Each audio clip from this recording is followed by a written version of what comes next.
Edward Snowden's worldwide game of hide and seek is no joke to the United States. This morning, there are many questions about why Snowden is able to stay one step ahead of American authorities.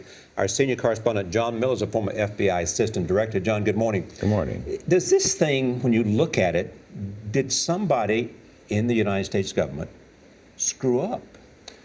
Well, I don't know about screw up. I think what you look at, what happens here is they're on the phone with, so Snowden's identified around June 10th.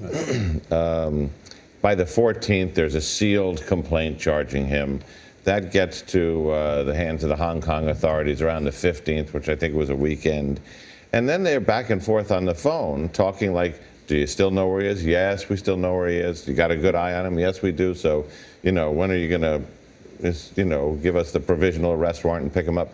All that's going very smoothly up until Friday. And then first of all, they stopped calling back. So there's a sign that, something is wrong between the U.S. and Hong Kong. This is an extradition treaty that we use all the time between the two countries. And then when they call back, they say, we've reviewed your papers and we find insufficient grounds. So, Charlie, all that's nonsense. This is not about insufficient grounds. This is about something happened in there.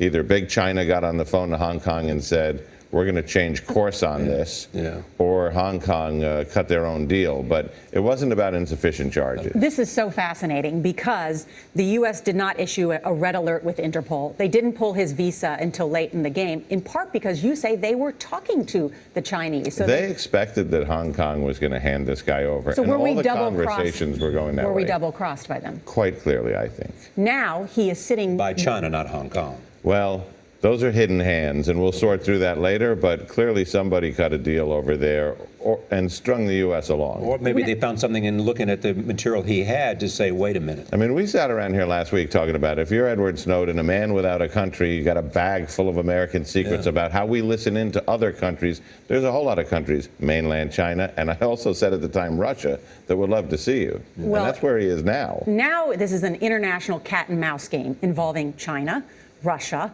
and the United States. He's sitting, we believe, in the Russian airport still, didn't get on this flight this morning. So now there's a question for the Russian government, right? Sure. And I mean, that flight, now, we're trying to read in here, but I mean, that flight would have had to cross U.S. territory on its way from Moscow to Cuba, and Cuba to Ecuador. So they may have had second thoughts in the Snowden camp saying, what if a couple of F-15s come along and cause us to land and we're back home? So they may be buying time to maybe look at plan B.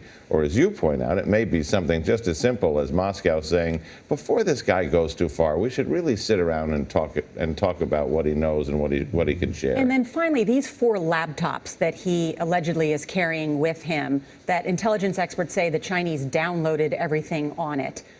Do you think that that is likely, and do you think that that means they got any real intelligence that's damaging? Well, it depends what league of knucklehead Snowden is in, because one would think as an IT expert what league of for the knucklehead? NSA, I mean, he may be in the major leagues of knuckleheads if that actually happened. Yeah. I think they call him major league something else, not knucklehead. A couple of words come to mind, but he's got 4 laptops. He's supposed to be an NSA computer whiz. If he hasn't double and triple encrypted those with the kinds of things that they would have trouble cracking, that would be very surprising to me.